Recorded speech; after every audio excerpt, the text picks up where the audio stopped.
Murphy's Law, the scientific adage that states that anything that can go wrong will go wrong.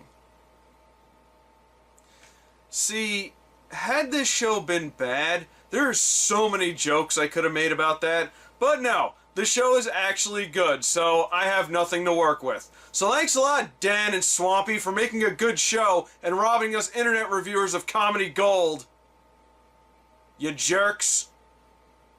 Anyway, Milo Murphy's Law is the new show on Disney, brought to us by Dan Povenmire and Jeff Swampy Marsh, who were the creators of the recently ended Phineas and Ferb. The show's about Milo Murphy, who's a seemingly mild-mannered kid, but it turns out he's the descendant of Edward Murphy, who of course came up with Murphy's Law, and because of that, his life is plagued with bad luck, and he leaves a trail of destruction in his wake everywhere he goes. So in every episode you're guaranteed to see a lot of destruction, but because it's a Disney show, no one's actually gonna get hurt.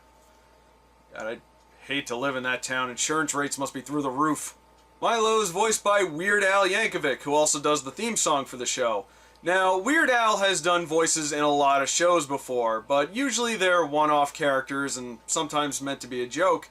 But I believe this is the first time he's actually voicing a protagonist. Now, Weird Al does have a very distinguishable voice, and even if I hadn't known it was Weird Al, I could probably guess it was him. However, he does immerse himself in the character very well. So, kudos to him for that.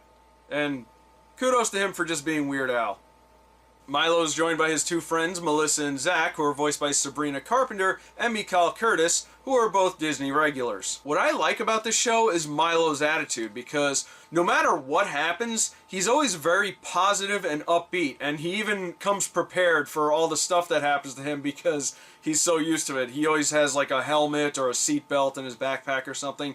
And even when other students rightfully avoid him because they're afraid for their own lives, he never lets it get to him.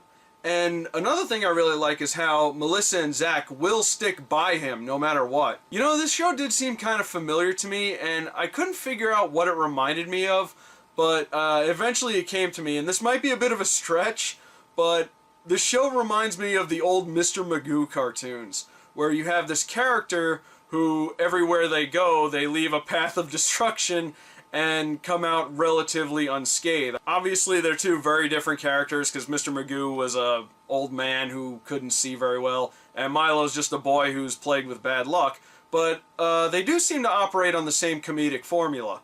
I am kind of worried, though, that this show's going to get repetitive, and I know that was a problem a lot of people had with Phineas and Ferb, although me personally, it never bothered, because I think there was enough to like about Phineas and Ferb. You can kind of overlook the predictable plot lines.